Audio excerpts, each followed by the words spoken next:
Nearly 68,000 health appointments and procedures in England have had to be rescheduled after consultants went on strike.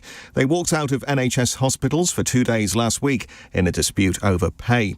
Train drivers are planning another 6-day overtime ban as part of their continuing pay dispute. Members of ASLEF and 15 operators will refuse to work extra shifts during the second week of August. And the Housing Secretary says there will be an inner-city renaissance as a result of new housing plans for England. Michael Gove says his measures will make it easier to convert old shops and takeaways into homes and also build more accommodation in cities. In the city, the FTSE 100 has closed up 14 points at 76.78. The pound buys $1.28 and €1.15. LBC weather, sharp showers tonight for northwestern Scotland and a few light ones for parts of southern England as well. Clear elsewhere with a low of 7 degrees. From Global's newsroom for LBC, I'm Tim Daly. This is LBC from Global, leading Britain's conversation. Cross Question with Iain Dale. Hello, a very good evening. It's 8:01 on LBC. Welcome to Monday's Cross Question. We have with us in the studio Baroness Jenny Chapman, Labour peer and Shadow Cabinet Office Minister. She was here with us on Thursday, well, it's Friday morning, wasn't it? A very, 4 o'clock, wasn't it? Only this morning. Well, nice, lovely to see you again. Victoria Borwick is here, Chair of environmental charity the Thames Estuary Partnership and a former Conservative MP and Deputy Mayor of London. Natasha Clark is Chief Political Correspondent for The Sun, and Rachel Cunliffe is Senior Associate Editor of the New Statesman. Now, if you'd like to join in with the programme and ask our panel a question, the number to call 03456 6060 973. You can text 84850, and of course you can watch us on Global Player. Call 0345 6060 973. Tweet at LBC. Text 84850. Cross Question with Iain Dale. This is LBC. Right, let's go to our first call. It's from Bob, who's in Hemel Hempstead. Hello, Bob. Hello, Ian. Yeah, last week we heard the government planning to spend some money, and part of the way they were going to fund it was from a £2 billion underspend from Michael Gove from housing, which absolutely staggered me. And I'd just like to ask the panel, if they had that £2 billion, how would they spend it on housing? If you had £2 billion, how would you spend it on housing? It would be a nice house that you'd buy or build, wouldn't it? Jenny Chapman. Oh, God. I mean, this is sort of in fantasy politics territory. We've got a big commitment about housing, about insulation, because we think that our housing stock is insufficiently insulated, and we'd like to spend money doing that if we could, if £2 billion were to fall from the sky, like it seems like it might have done for Michael Gove from what you've said. And, you know, it would help with this summer with keeping our houses cool, and it would help in the winter to keep our bills down. And we all know how much people are struggling with our bills. So I'm going to put a bid in to Rachel Reeves for insulation. What would it cost? I don't know if you've got this number off the top of your head. Probably not. Probably not. I'll forgive you if you haven't. £2 billion would be just a sort of drop in the ocean, wouldn't it, in terms of insulating every house in Britain? Not that every house could be insulated, but for those that could, I imagine it would cost tens of billions. Well, I hope I haven't disappointed anyone, but I don't know the answer to how much it would cost to insulate. I guess you wouldn't have to insulate every house, and there would be some houses you could do for more than others, and some people who'd be more than happy to pay for it themselves. So I don't know the number, but you've just given me £2 billion for free. So I'm insulating houses. I'd be happy to do it. There's loads of different things you could do with Natasha. that money. You could obviously put it on windows, you can put it on doors, you can, extra insulation within your walls. I'm looking at doing this, can you tell? You do seem to be very well informed. I'm very well informed. You actually stole my answer. As you were saying it, I thought insulation would definitely be a good thing to do. It will save everybody money down the long run. I agree with Jenny. Can I say that? Victoria. What about, first of all, I do agree, because it does reduce the bills. I mean, certainly in the local housing estates up in North Kensington, they're going through this whole window replacement, and everybody's now getting double glazing and new windows. And the advantage of that, of course, is it does, of course, reduce everyone's heating bills. But I also wondered whether we could use the money to put in more solar panels, to do more wind infrastructure. In other words, First of all, we're going to half the billion we're going to spend on the insulation. The second we're going to do on environmental matters. Because, of course, putting solar panels on roofs is not cheap, is it? Is it about 10 or 11,000, I think, depending on the size of the house, I guess. But I can't divide 11,000 into 2 billion, but I suspect you wouldn't get that many houses done, a few thousand at any rate. Rachel? Do we have to use this for making homes more efficient, which I agree with everyone else is a very, very worthy goal? Can we use some of it to simply build more houses and to build the infrastructure needed to support those homes, which is not a very conservative policy, or it sometimes is a conservative policy, but then other Conservatives go, yes, definitely do that, but not here. And actually Labour and the Lib Dems and the Greens all do the same thing. And they all say, we'd love more homes here, but we can't have more homes here because we don't have the infrastructure, we don't have the water, if you're talking about one of the Cambridge MPs today, we don't have the schools or the GPs or the parking facilities or the transport infrastructure. So, sorry, no homes here. And if you went, well, some of the money will be for homes and some of the money will be for that infrastructure. Now, could we build something? They'd still all say no, but their argument would have a lot less weight. But that is why you need Labour's housing strategy, because we absolutely recognise this issue where the Tories at the last election promised to build 300,000 homes every year. They say they're still going to. They've scrapped the housing targets, so I don't think that's consistent. Would Labour put those housing targets back? So we would put housing targets back in, and we would also reform the planning process, because we think that what you need, rather as just been said, isn't just to say we want X number of houses, it's to say we need that housing in a planned way with the appropriate infrastructure and with the involvement of local communities. So you have things like the right roads, you've got sufficient school places, you don't end up with the unplanned pressure on health services. And what you've got at the moment is a kind of incremental, piecemeal, unplanned development that goes on, which isn't really done in a way that reflects that any sort of housing need locally.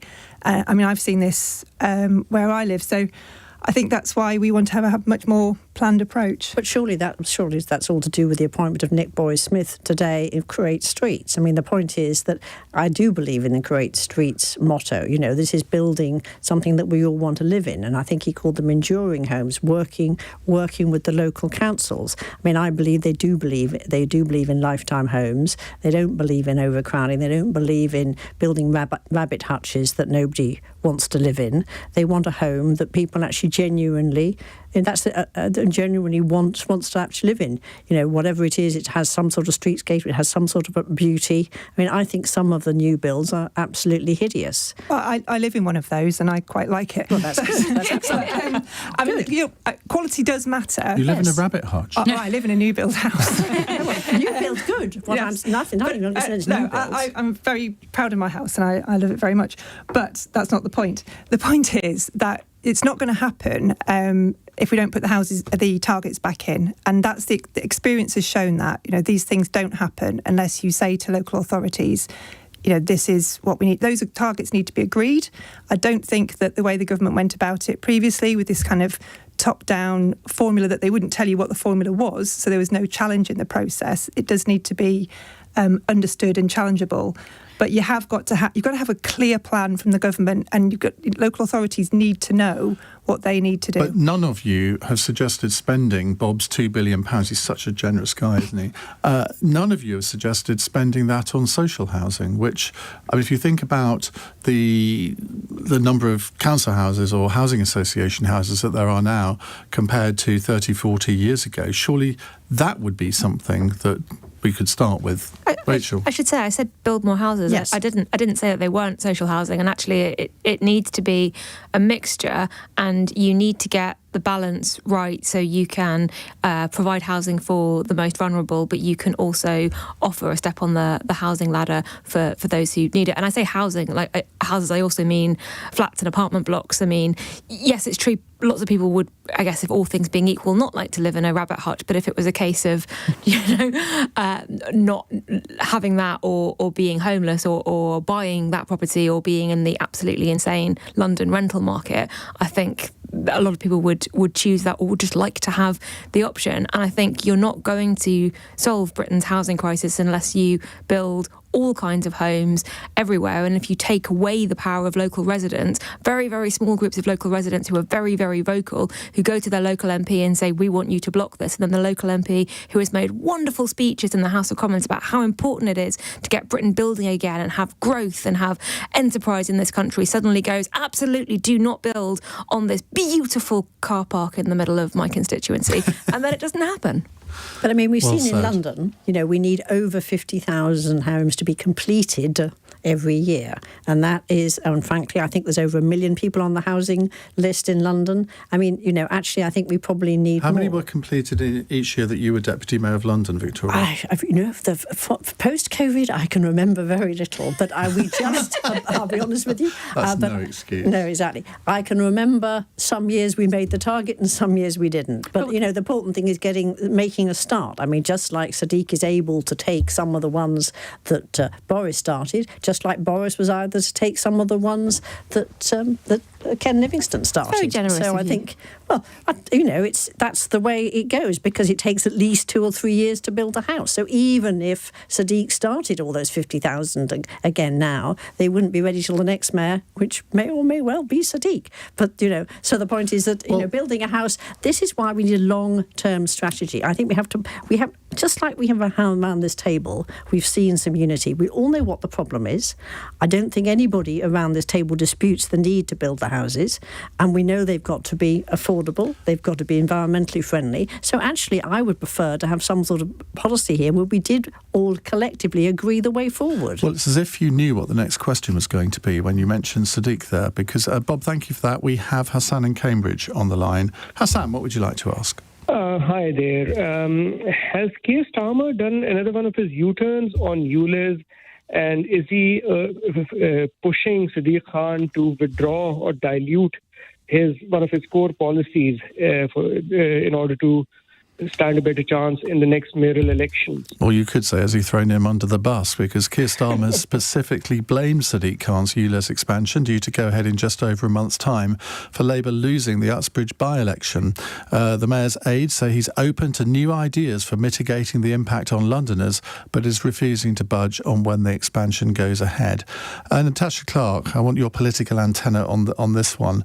I think I was quite surprised how far Keir Starmer went in appearing to blame Sadiq Khan personally for this. Yeah, I was too, actually, because obviously you'll remember in the run-up to this, Danny Beales, the candidate for Labour in Uxbridge, obviously went in on a platform essentially to campaign against ULEZ, which is a very interesting position for a Labour candidate going into campaign against his own mayor and against that policy. So it was a little bit of a backtrack from Keir to then go in and say, actually, yes, we did lose this by-election in part due to ULEZ, and obviously we know how close it was in the end, 400 votes in it. So the Conservatives are obviously claiming huge victory in this, but in reality it's a lot more complicated on the ground, and it's a very London-specific issue that we probably won't be seeing in the same way in a general election. I think what's probably happened here is that Keir Starmer has put a little bit of pressure on Sadiq Khan to say, look, is there anything you can do to mitigate the impact of this? I think Keir Starmer on the LBC a couple of weeks ago said that he would increase the amount of money being put into the scrappage schemes for cars that have to get rid of under the ULEZ thing. So I think that's obviously something that he would like the mayor to look at, and just look at whether there are other ways that can essentially mitigate the situation. And I think obviously that's what Sadiq's gone away to look at. But he seems to be standing firm as it is. Doesn't seem to be flip-flopping on it just yet. Now, Rachel, you write for the New Statesman. I imagine your magazine will be all over this week. Well, everyone in the New Statesman newsroom is just a bit confused by Labour's reaction to that by-election. I mean, no one denies that Labour were expecting to win it, or certainly hoping to win it. But as Natasha says, it's not a seat that you can really extrapolate sort of up and down the country. It's got very specific local issues, very specific demographics that actually make it harder for Labour to win than you might think, looking at London as a whole. It seems very obvious that ULEZ wasn't communicated very well, that a lot of people thought they would be liable for this charge who wouldn't be. 9 in 10 cars, TfL estimate, would be ULEZ compliant, so wouldn't be impacted by this. And it's quite clear that a lot of people in Uxbridge voted thinking that they might have to pay it. So one, that's a communication failure. But two, if you look at London polling as a whole, it's actually vaguely popular, more popular than unpopular. The London mayoral election is a London-wide election. The fact that some people in constituencies on the outskirts of London aren't too keen on it, I mean, that's a bitter pill for Labour to swallow, but it doesn't tell you very much about the London elections as a whole. It certainly doesn't tell you very much about the country as a whole. And I think if they could get their communication and their messaging right, this wouldn't be as much of an issue for them. And it's particularly stupid, but to have made this internal row over ULEZ the focal point of the post-by-election coverage, when Labour could have been talking about non-stop overturning a 20,000 majority up in Selby and how the Conservatives really struggled in Selby and in Somerton. Instead, it's all become about Labour's internal wranglings over a policy that broadly won't hurt them that much in the general election. Jenny Chapman. Sorry, Jenny. Thank you. No, that's quite all right. I mean, I worked for Sadiq for a while as well, so I know both Keir and Sadiq fairly well. And what I think this tells you about Keir is, one, that he likes to win, and he's serious about winning back those voters, and some of them who didn't vote Labour last week in Uxbridge. He's very, very pleased with our performance in Selby, and you rightly highlight that. We did overturn a 20,000 Tory majority. But you couldn't manage a 7,000 one. Well, every seat is different. Every seat is unique. And there were factors in Uxbridge. ULEZ was a factor. Every candidate will tell you that. Everybody who knocked doors there will tell you that. So I think for the Labour Party to just close its ears and pretend that isn't what happened would also show you that Keir Starmer, the fact that he's not doing that shows it not just does he want to win, but he wants to listen too. Was it wise to pick a bit of a fight with Sadiq, though? I mean, they're not fighting. They'll have a discussion about it, and there will be different views, and they will come to the right solution. You don't tell Sadiq what to do. He is the mayor. What is the right solution? But you are able to say to him, I think that it's okay now to look at this. And I think that's all that's happened. What is the right solution? I'm from Darlington. I do not know what the right solution is. I know that a lot of people are completely obsessed with London politics, and this does not affect the people where I live one little bit. But it may be not so in I'm Darlington, not going to interfere with my own solution. These schemes are being rolled out across the country, so it's not just London that affects. I mean, they're being rolled out because of the 2014 Clean Air Act, which was brought in by David Cameron. And actually, it's a health measure. It's to reduce air pollution. And most people are really keen on that. If there's a way of doing it which doesn't impose what I think to a lot of people would be a serious strain on their household budgets with the £12.50 charge, then we should look at that way of doing it, because I think we do have the cost of living crisis now that we probably didn't have when these schemes were first conceived. And the pressure that people have... You misremember. Don't you remember Ed Miliband's cost of living crisis campaign in 2015? I think he coined the term, actually. He did, yeah. Yes. So what's your point? I don't understand what you were saying when this was in I see. first thought of back in 2014. When the Clean Air Act came in, I mean, I don't think that we foresaw things like the budget of last autumn and mortgage rates being at 6%. Like they are now. I mean, I think that... I don't believe in clean air, you don't. Well, I think you do believe in clean air. Well, you must do, because you were the one that introduced this back in the day under Boris Johnson, weren't you? If there are ways of achieving what we want to achieve for the health, mainly of our children, in cities like London, without putting that cost onto household budgets, then surely we ought to do that, given the economic situation we're in now. Victoria, let's come to you. Just a real quickie. I personally believe that it is absolutely right to clean up London's air, but I don't think you need to have this extension. I mean, we have it in the centre because that's where anybody who's crazy enough to drive in London knows that we still have the traffic. But what I would do is I would not do the extension, and I think that's the problem, because I think at the moment So people in Westminster can have clean air, but people in Hillingdon can't? Because actually, London is cleaner than it was anyway. And actually, if you look at the air pollution figures, they're not as bad in outer London. So, I mean, yes, at some point, when we do continue to decarbonise the cars, that's absolutely right. But at the moment, it's not as... we're already seeing cleaner air in the outer donut, as it's called anyway. So I don't think it's necessary to enforce an additional cost of living. But there are still people dying because of unclean air Yes, but there's a whole range of things that go into clean air. Buildings, we talked about in other environmental issues in buildings, other exhausts. It's not just cars that are causing pollution. And that's the point. I think we need a more holistic view as to what we need to do. But I think it's absolutely wrong to impose extra costs on people in August, in a month's time. So, yes, we've got to go for the clean air, but I don't think we need to impose in the outer. Right, we've got to call it a day on that one there. I'm sorry, Jenny, but we're already running very late. I was just going to refer to Grant Shapps' letter to the Mayor, you just have them, instructing him to do this. OK. Right, it's 8:20. We'll take more of your questions in just a moment on Cross Question here on LBC. LBC.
Leading Britain's conversation. Cross Question with Iain Dale. Tweet at LBC.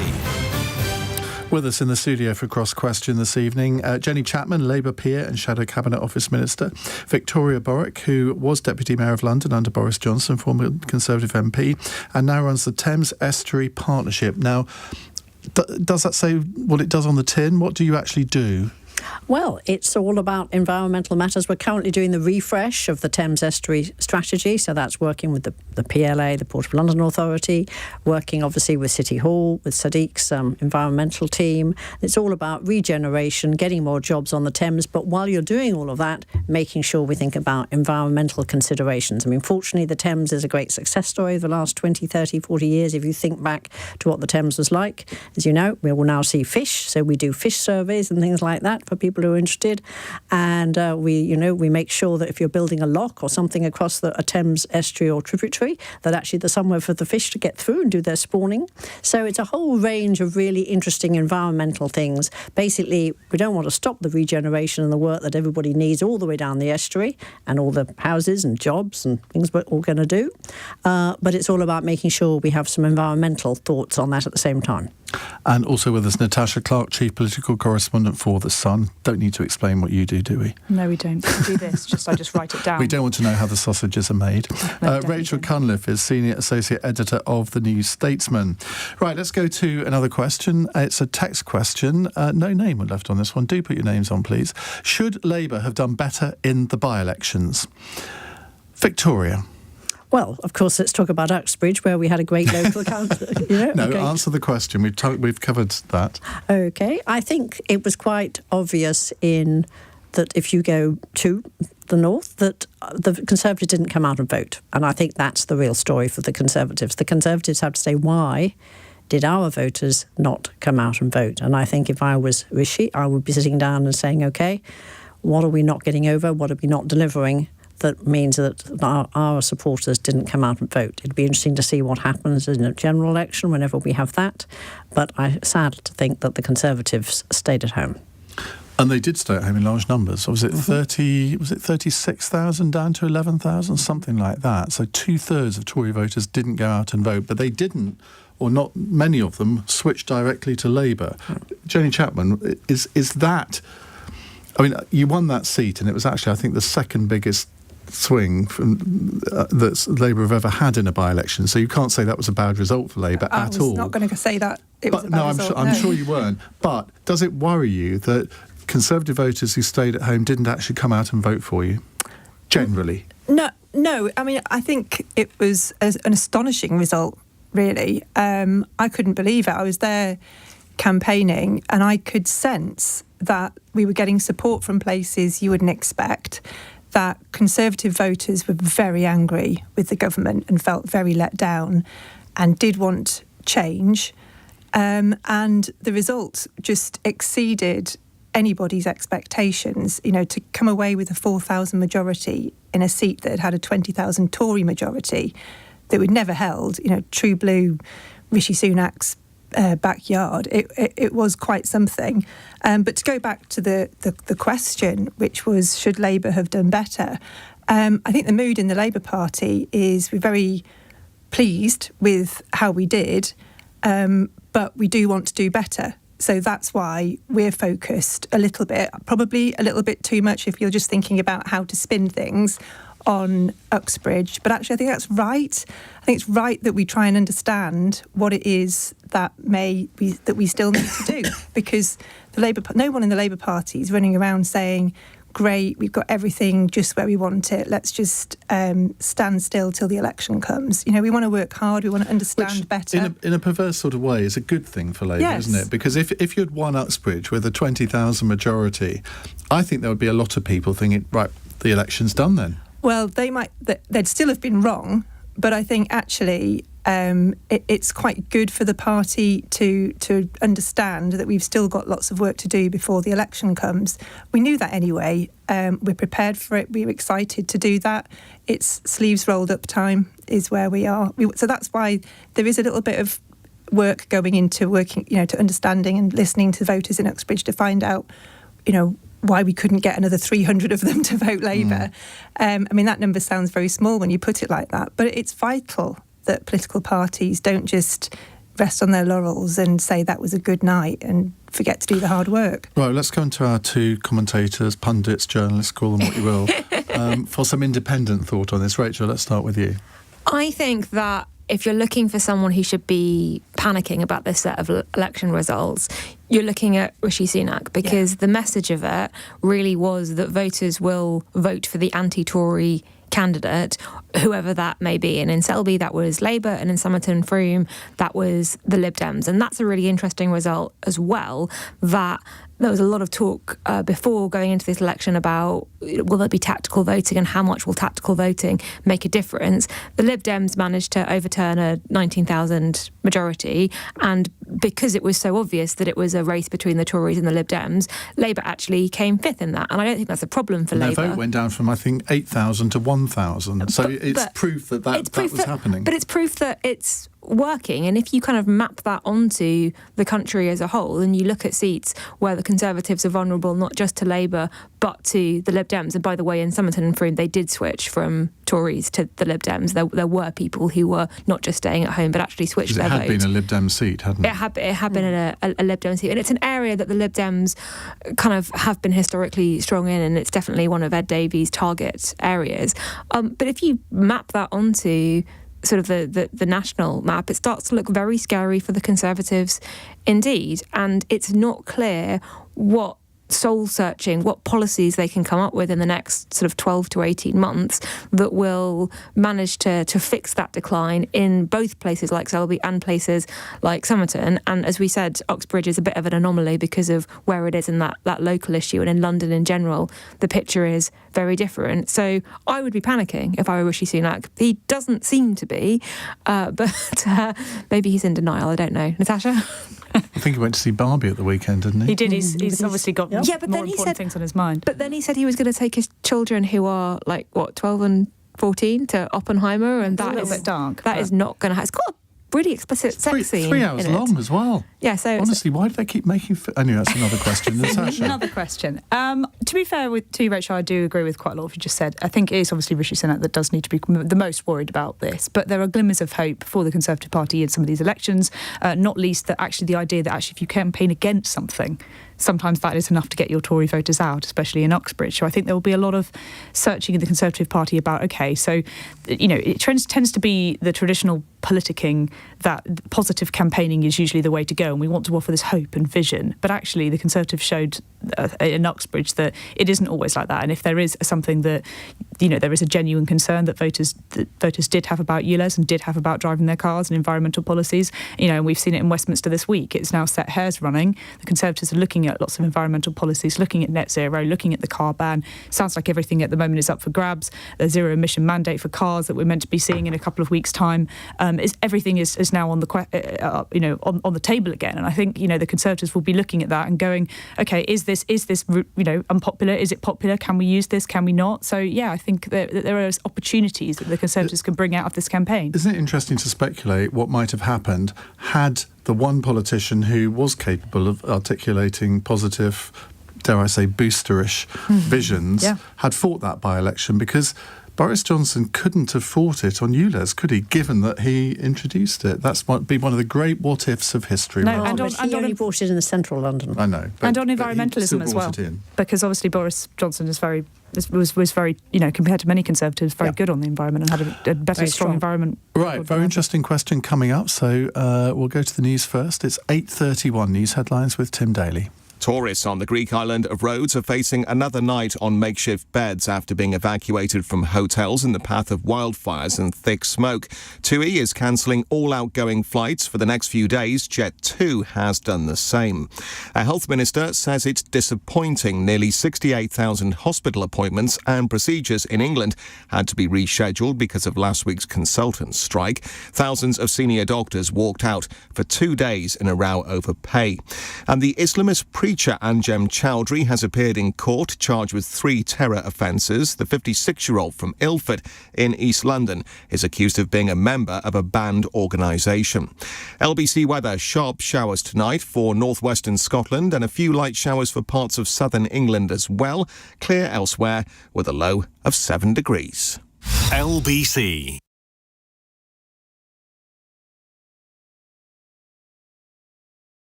Cross Question with Iain Dale on LBC.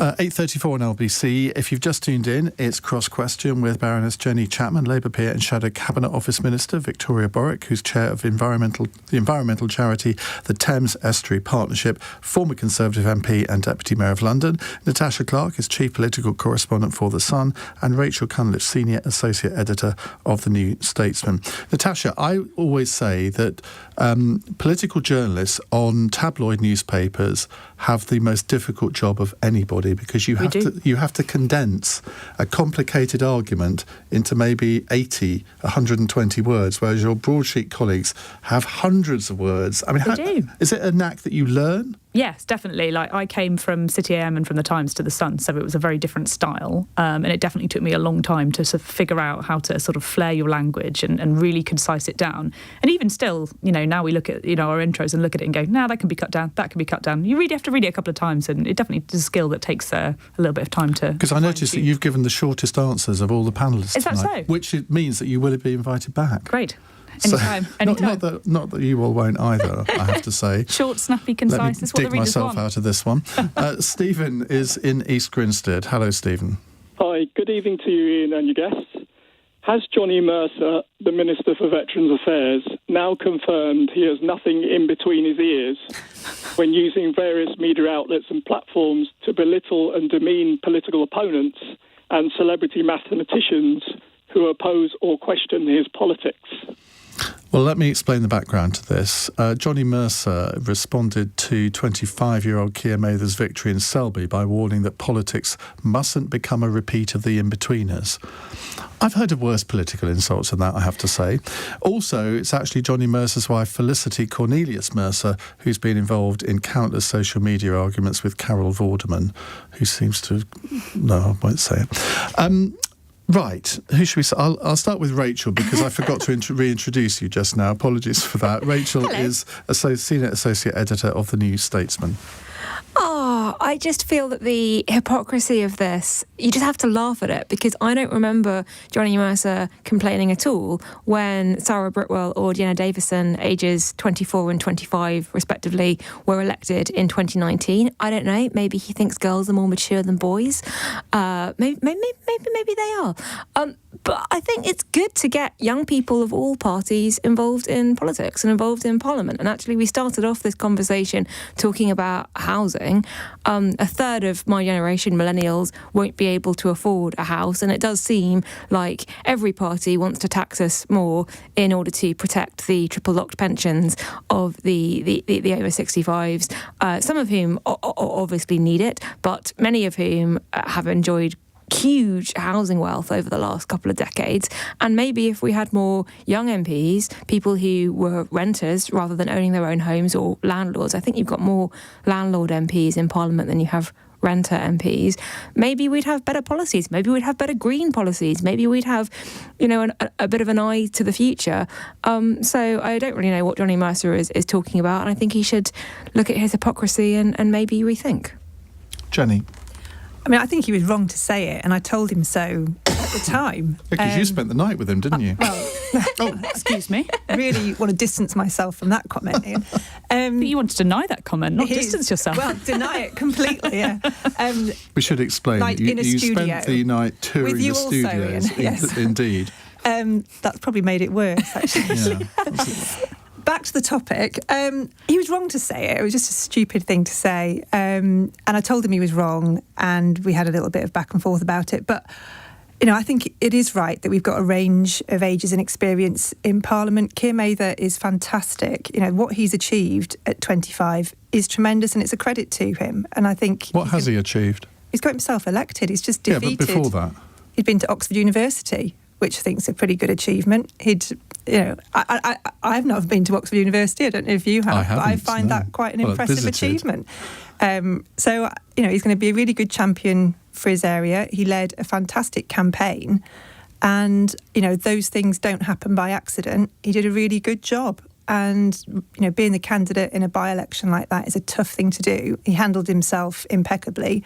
I think he's going to be a real addition to the Commons. I'm very pleased that he's there. But what's good for the goose is good for the gander, isn't it? Because there's been a lot of criticism over the last few days about the appointments of Ross Kemsell and Charlotte Owens to the House of Lords, who are, I think, 29 and 31. I mean, obviously, Keir Mather was elected, they were appointed, but a lot of the comment has been about their age and lack of experience. I mean, isn't there a slight bit of hypocrisy there as well? Well, I think the controversy around the appointments to the House of Lords were more about Boris Johnson and his sort of, the way that he went about that, and the way there was controversy about the whole list.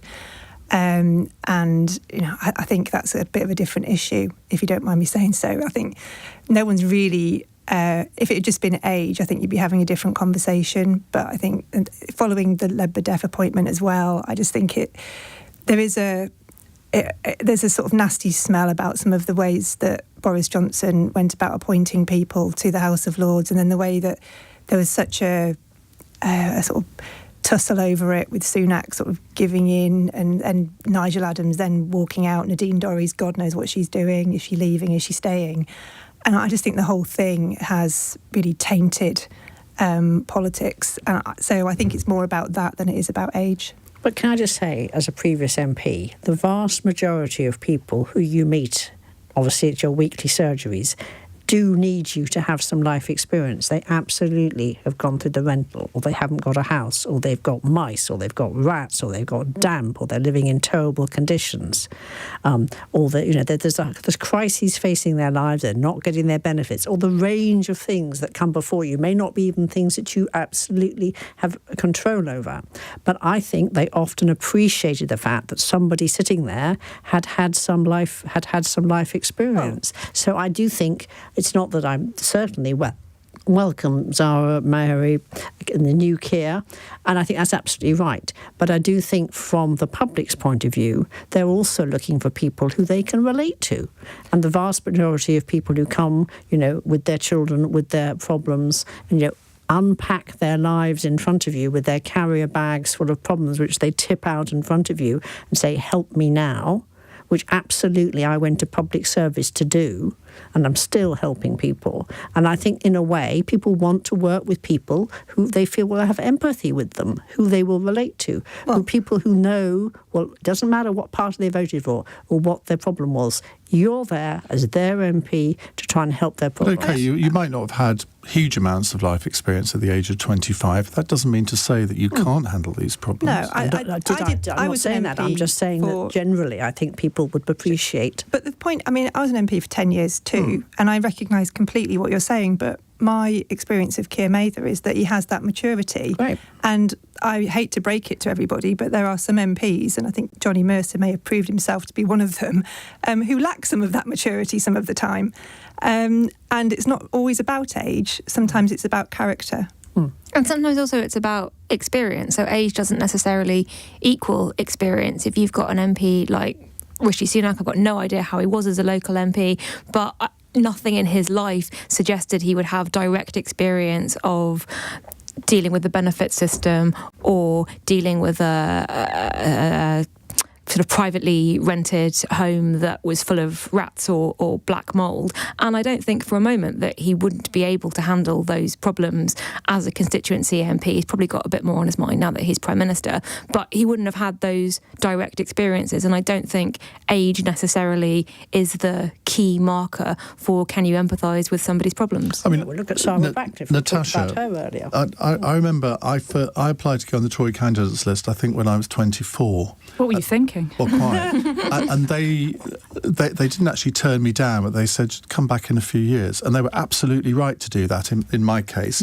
Whereas I think there are people at the age of 24, 25, 26 who may well be capable of doing a really good job as an MP. But I know that I would have been much better if I was 40, or dare I say even 60, of doing a good job as an MP than I would have been at 24. Yeah, I agree. When I got one of my first jobs as jealous, I had no idea what I was doing. We all pretend that we do, and I think, men specifically are much better at doing this than us women, aren't we? We're all much better, they're much better at just sort of blagging it, fake it till you make it. Do you think so? Definitely, absolutely. I think they must teach you guys something. With the exception of Liz Truss. Yes, she definitely had that fake it till you make it attitude, fake it till you didn't break she? it. Exactly. But yes, no, I do think, there's a balance to be struck.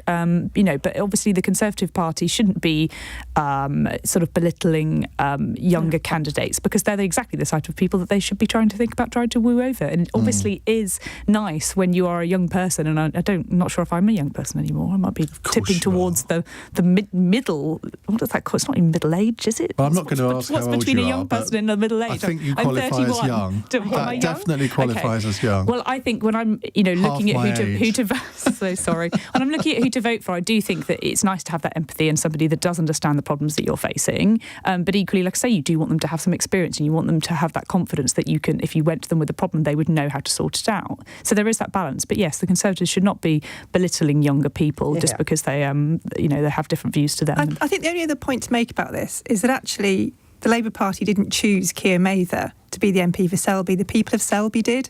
They knew how old he was. They knew who he was. They'd heard him speak up. It was a by-election. You can't escape the contest. They made that choice. And what I found about Johnny's comments was not just being disrespectful to young people, but actually disrespectful of the democratic process and the choice that those people in Selby had made in full knowledge of Keir's age. Just finally on this, do you think Keir Mather's mother did him any favours when she I think she's ace. defended him the next day? What's she supposed to do? Don't you have a go at my lad? Yeah, well, you don't mess with a Yorkshire mam if you've got any sense, right? I love it. I'll bear that in mind. It's 9:15. LBC.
Cross Question with Iain Dale on LBC. Call 0345 6060 973. Jenny Chapman, Victoria Borwick, Natasha Clark and Rachel Cunliffe with me answering your questions. The next one comes from Ben in Clacton. Ben, what would you like to ask? Good evening, Iain. Good evening, panel. My question is, are Rishi Sunak's green policies in tatters? Well, the Prime Minister said today that he is committed to reaching net zero by 2050, but says any new green measures must be proportionate and pragmatic.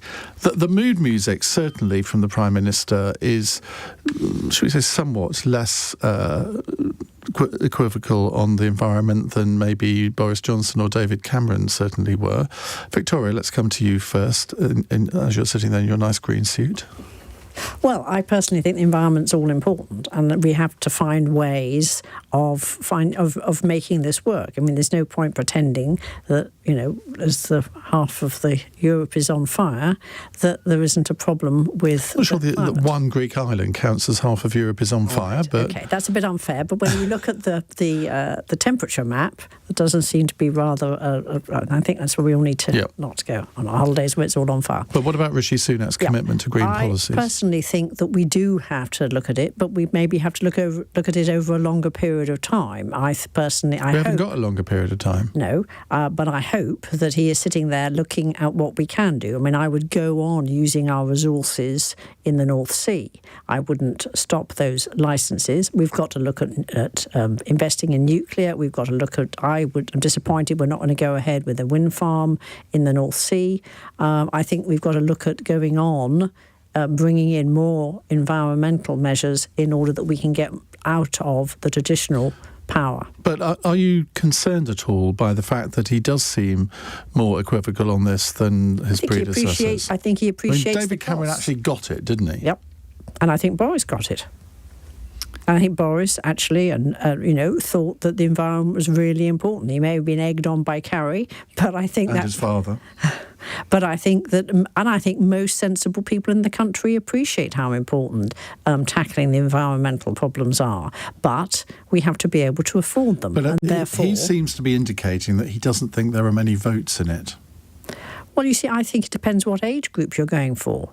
Because actually, I think the environment is much more important. If you were asking what I'd put on, my leaflet 10 years ago, so to speak, I'm not sure I would necessarily have included the environment. But if I was standing for political office now, you'd be mad not to talk about the environment, in my view. Okay. And certainly, in an inner city, tackling in the environment and air quality is all important. But you see, I'm not a great fan of electric cars because I think we're realising now the pollution in building electric cars, the pollution they're making on the roads, the pollution they're doing from the tyre wear.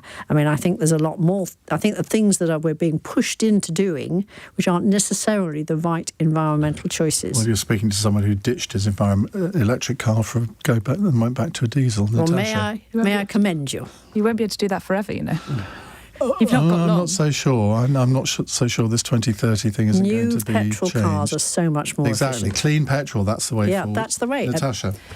I think, going back to your point about Boris Johnson and Rishi Sunak, obviously Boris Johnson had the much easier job of creating policy and then not being around to implement it. And I think we're going to see this in the next sort of 10 to 20 years. Theresa May set this net zero target, made it legally binding, and is now not in power to essentially see it through, which is arguably the harder part of the whole thing. And obviously, when we talk about the environment, actually, we talk about lots of different things. We've already been talking about insulation. We talk about electric cars. We talk about boilers. We talk about other sort of natural environment, sort of DEFRA-related policies, plastics, and protecting our natural green spaces. There's lots and lots of different parts of the environment. Obviously, for a voter, we saw it with you, Les. Lots of people really do care about the environment, but then during a cost of living crisis, do they want to pay for it? Of course not. It's just not a priority for people at the moment. And obviously the increased weather, we saw it last year with the 40-degree summer, has really heightened the sort of consequences of what happens when we do have extreme weather and we do have extreme heat. So it's fresh in people's minds, but 6 months later down the line, people have forgotten about it all the time, and they're thinking about their mortgages, they're thinking about how to pay their bills. What they don't want is for them to be told, okay, you've got to buy an electric car, you've got to change your boiler, it's going to cost you lots and lots of money. So the government really do need to be taking people with them on this journey and need to be saying, okay, look, we all need to pull in to do this, but the government are going to put in the money. Private investors, companies should be putting in the funding. It should not be the poorest households that have to pay for net zero. And if you look at government reports, there are about 250,000 people that are going to be worse off from net zero than they are going to be better off. And those are the people the government need to be targeting to try and make this right. OK, Jenny Chapman, at least Rishi Sunak hasn't said he hates tree huggers, I suppose. Well, I think the thing with Rishi Sunak is he's just not that interested in this agenda. And I think I'm slightly worried that one of the conclusions that the government is reaching because of the vote in Uxbridge on ultra-low emission zones is that therefore the public is somehow against